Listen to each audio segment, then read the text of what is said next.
Ó Mãe Santíssima, intercedei por nós para que possamos bem compreender os ensinamentos de vosso Divino Filho, nosso Senhor e Salvador Jesus Cristo, e as explicações dos pais da Igreja.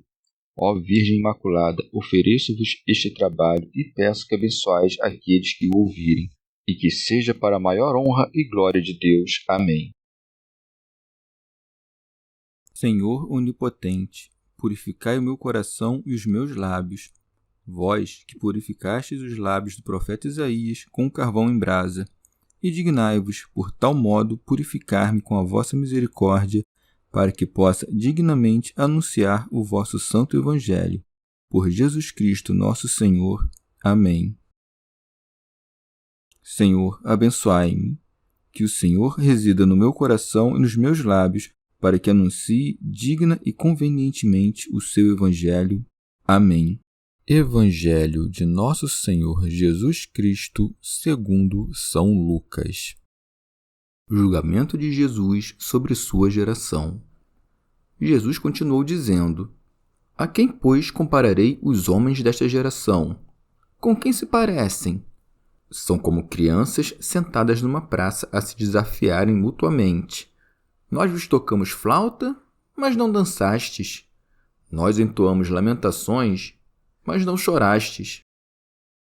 Com efeito, veio João Batista, que não come pão e não bebe vinho, e dizeis: o demônio está nele. Veio o Filho do Homem, que come e bebe, e dizeis: eis aí um glutão e beberrão, amigo de publicanos e pecadores. Mas a sabedoria é justificada por todos os seus filhos. Comentários dos Pais da Igreja. São Cirilo. Era esta uma brincadeira comum entre os filhos dos judeus.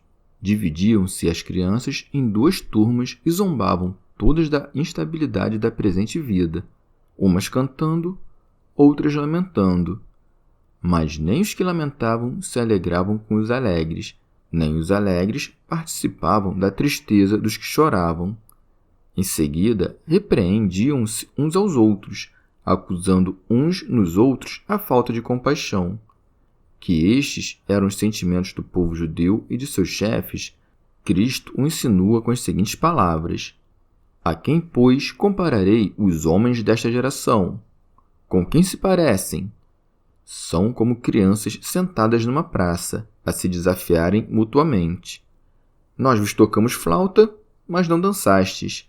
Nós entoamos lamentações, mas não chorastes. São Beda. Aquela geração de judeus é comparada às crianças, porque por professores antigamente tinham profetas, a respeito dos quais se diz: da boca das crianças e meninos de peito fizestes sair um perfeito louvor. Santo Ambrósio.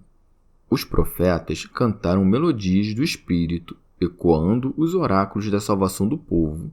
Choraram chorosas elegias para abrandar os duros corações dos judeus. Este cântico não era cantado no foro nem nas praças, mas em Jerusalém, pois é ela o foro do Senhor, em que as divinas leis se promulgavam. São Gregório de Nissa. O canto e as lamentações não são outra coisa senão excessos, um de alegria, o outro de tristeza.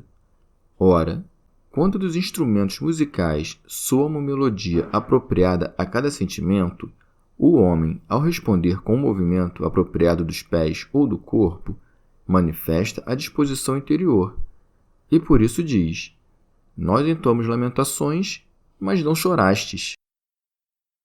Santo Agostinho. Isso faz referência a João. Quando diz: nós entoamos lamentações, mas não chorastes, refere-se a João, cuja abstinência de alimentos e bebida representava o luto do arrependimento.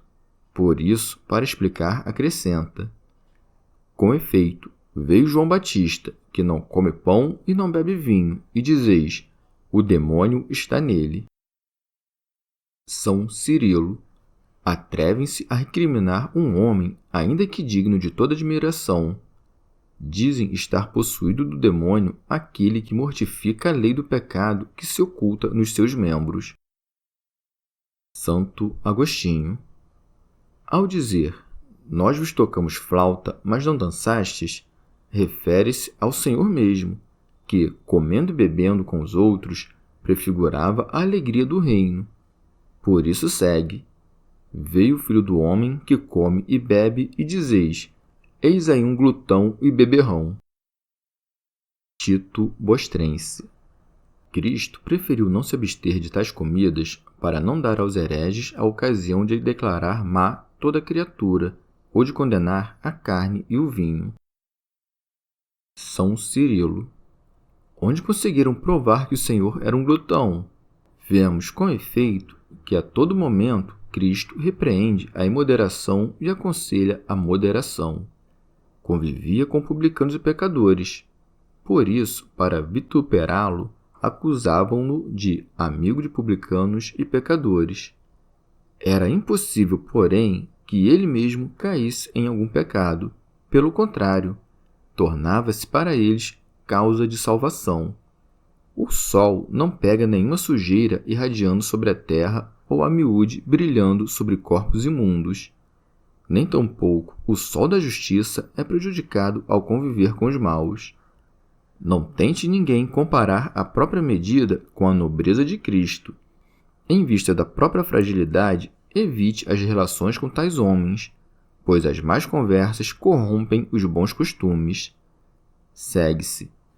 Mas a sabedoria é justificada por todos os seus filhos. Santo Ambrósio. O Filho de Deus é a sabedoria por natureza, não pelo avanço nos anos ou nos estudos. Ela é justificada pelo batismo quando não é rejeitada por obstinação, mas por justiça reconhecida como dom de Deus. Nisto consiste a justificação de Deus, em ter ele transmitido seus dons não aos indignos e criminosos, mas aos inocentes, tornados justos e santos pela ablução. São João Crisóstomo.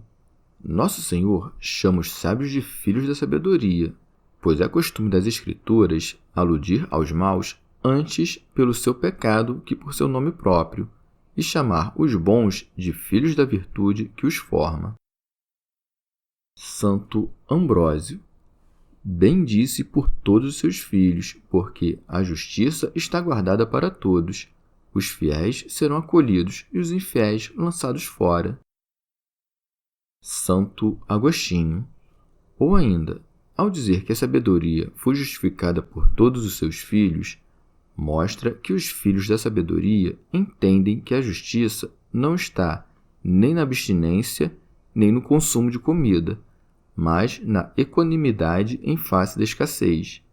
Não é o consumo, mas a concupiscência que deve ser repreendida.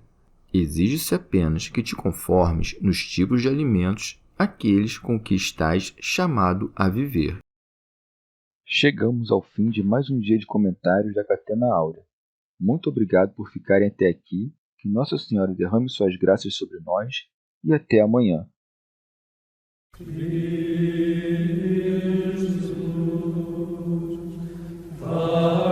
Jesus,